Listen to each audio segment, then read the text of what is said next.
There is my team for game week number 15. Hello, and today we're doing an FPL preview of game week number 15. Come on, people, this is time.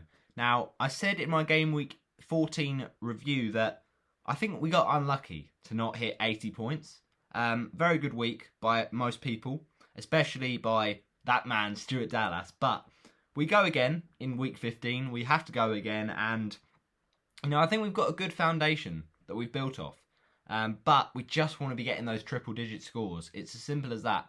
And with the game week number 18 and 19 coming up, I've got an interesting transfer strategy that I will not reveal to you because then it will spoil the excitement. So let's just talk through my lineup for this week, and we'll go through each player and basically what I'm thinking for the chances of them scoring.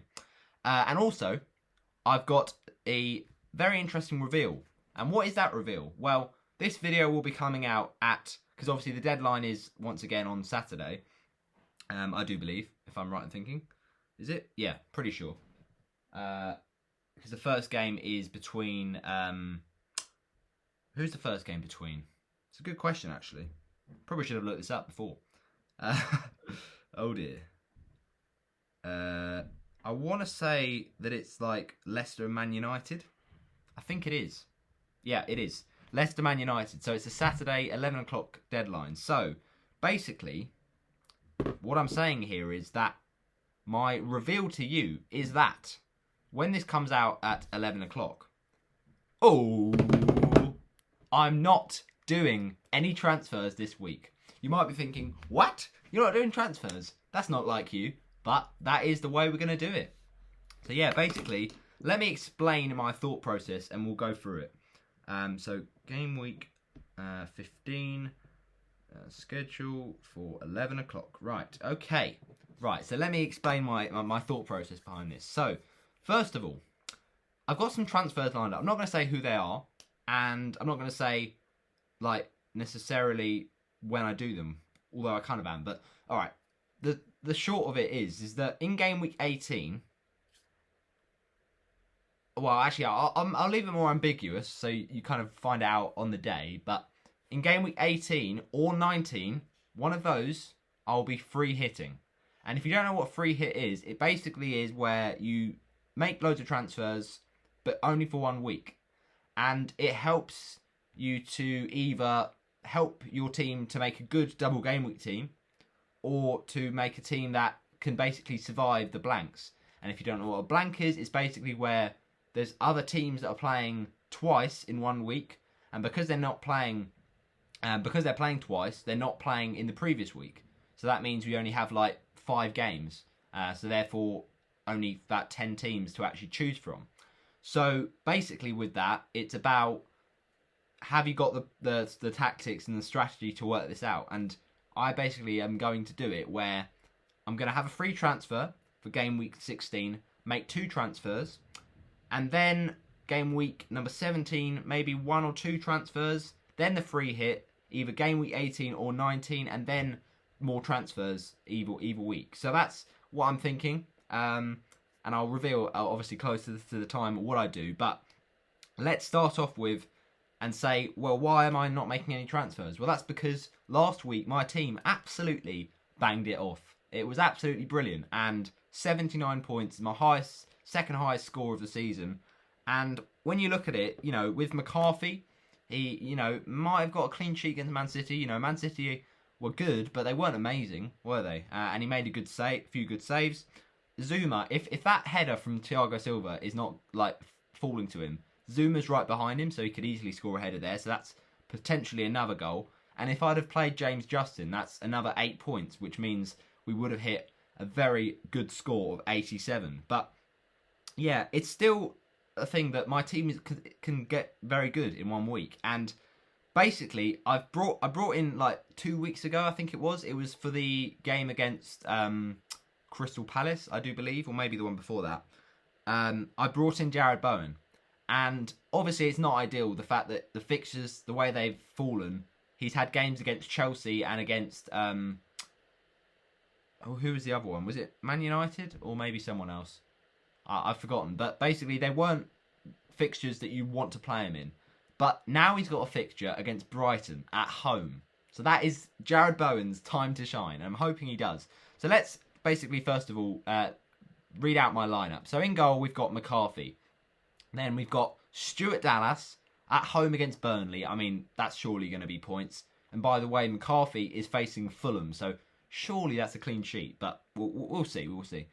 Kurt Zuma is facing Arsenal in a game that, is not ideal because they're still a big team, Arsenal, but they are low on confidence and Zuma can win set pieces. So, there's a chance there for those Boxing Day bonanza points.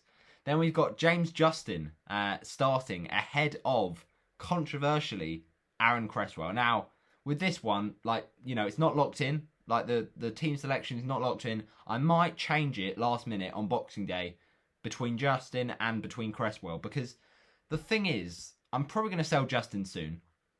Because he's going to be out of the team. Pereira is apparently back for this Boxing Day game. But whether he'll be straight back in is another question. But James Justin has been really good for me. And I've not actually had him playing most of the times he scored the most points. So I know it's a big risk to do it against Man United. But we saw last week how Leicester can defy the odds. Away from home, Leicester have been quite good against the Big Six. Maybe at home it'll be harder because Man United just scored 6 past Leeds. But I don't know, I feel like Leicester could cause a shock there. So Justin will be a big part of that and possibly another assist there. So maybe we play him to basically see him off on a high in my FPL team. And with Cresswell, yes, he's got the better fixture against Brighton. But apparently someone said that he had a slight injury after the Chelsea game. Maybe that was false information. And also, I just feel Justin, you might as well use the most out of him. And Cresswell's probably not going to go out my team for a while unless something drastic happens. So it's not like I'm not going to, get Cresswell points most weeks. So it's just I'll give him a rest this week and see what happens. But then in my midfield, we've got a very, very nice midfield of Kevin De Bruyne with a nice, tasty fixture against Newcastle. I think Newcastle are a bit of a shambles at the minute. I know that they have been scoring goals, but even as I say this, as a Callum Wilson owner, I think they've been lucky to score goals. I think against Leeds, they got the 2 goals and then it all fell apart. Against Fulham were the better team, and it was a penalty from Wilson, which was a little bit lucky, but it is what it is. And then the previous game against West Brom, they scored against the worst defence in the league. Congrats. Newcastle haven't had a great season so far, so Wilson is a man that I'm thinking about moving on soon, but the fixtures aren't good, basically. So he's got Man City next, and that's a game I'm probably going to bench him. But on the other flip of the coin, on the other side of it, Kevin De Bruyne is at home against a leaky Newcastle. Surely there'll be points there. So I was kind of thinking maybe we captain KDB, but probably going to vice-captain him. Then we've got Jared Bowen. And Bowen is just a baller. He's just so good. And I think he's going to do well, hopefully, this week when I've finally put all my faith in him.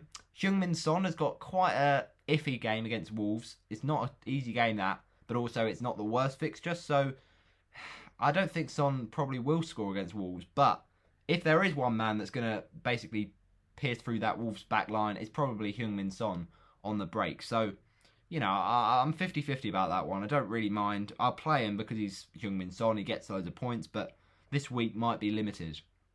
And then we've got captain on. It's the big man, Mo Salah. What a legend. He comes into my team and he gets 32 points straight away. I mean, that's a pretty good impact transfer if I've ever heard of one. And he's got a juicy home fixture against West Brom. I mean, come on. What more could you want? So I think he's going to be my captain. I think. It's probably going to be Salah. Nah, it's going to be Salah. It's going to be Salah. Play it safe. Don't overthink it. West Brom at home. Lovely fixture. And then we have Jack Grealish at home against Palace. Not a bad fixture, I think. Palace away from home, they are quite good, to be fair. But at home, they're leaky. This game is at Villa Park. But you'd argue that Villa played their best when they're at home. So, there's swings and roundabouts. But I think Grealish is still a good player to own. For the next few games. And then finally our front 2, we've got Patrick Bamford with a lovely fixture against Burnley. It's interesting, that Burnley game, by the way, because it's the first Premier League fixture between Leeds and Burnley. Little fun fact for you there. And also, of course, Chris Wood is facing his former team, Leeds United. So we'll see how that one goes down. But the other forward in that game is going to be Patrick Bamford. And I feel like off the back of that game against Man United, he'll be kind of a bit kicking himself if he didn't find a goal. But he'll definitely get it here against a Burnley team that do concede a few. And then we've got Dominic Calvert-Lewin, and he's got a very good fixture as well. So it's basically, apart from probably Zuma, it's good fixtures all round for my team. And then we have, so Calvert-Lewin, as I said, he's Mr. Consistent Calvert-Lewin, and maybe we change formation in future weeks, take out Calvert-Lewin, because his fixtures do get tough. But for this week, there's no way I'm getting rid of him, because Sheffield United is a spankingly good fixture. So yeah, I think he's got to stay in. And then my bench this week will be on goal, in the goalkeeper, Matt Macey. Then we've got Wilson as first sub, just in case he gets big points against Man City. You never know. And then we've got Aaron Cresswell second sub. I'm thinking that like the ceiling for points for Cresswell and Wilson is going to be much bigger for Wilson. So that's why I've put Cresswell as second sub. But you know, as I've said, it could change. It could be instead Justin that's second sub. The thing is, if I change it, like I said, Cresswell in, Justin on the bench, and Justin gets a big haul, then I probably won't get Justin's points because I'll have Wilson as first sub. So it's a bit of a dilemma, but that's the only decision I'll make between now and the deadline, Justin and Cresswell. And then finally we have Jimmy Dunn. I mean, he's just a bit of a meme, really. He's such a legend, but doesn't get the game. So we'll maybe move him on for a cheap playing defender if we have the time. And we don't want to necessarily burn a transfer, but maybe we do that to help our squad going forward at some point. But that is my lineup, and I'm hoping for some goals from Bowen, De Bruyne, and probably also Salah, because West Brom, I mean, they're one of the worst defences in the league, surely. I mean, knowing my luck, they'll probably find a way to beat Liverpool now. But that is my FPL preview for game week number 15. I hope you have enjoyed. Obviously, I was wanting to get this out on Boxing Day, but if you wanted it a bit earlier, then is what it is. Just make sure you smash that like button, and don't forget to do the deadline, because it is 11 o'clock on Boxing Day. So we've got to find a way to squeeze in these deadlines in the festive period. But thanks for watching this video. Make sure you smash that like button, subscribe for more FPL content and some more Premier League predictions. Just enjoy it, and I shall see you in the next one. Bye-bye. Come on, can we get another 80-pointer? You'd love to see it.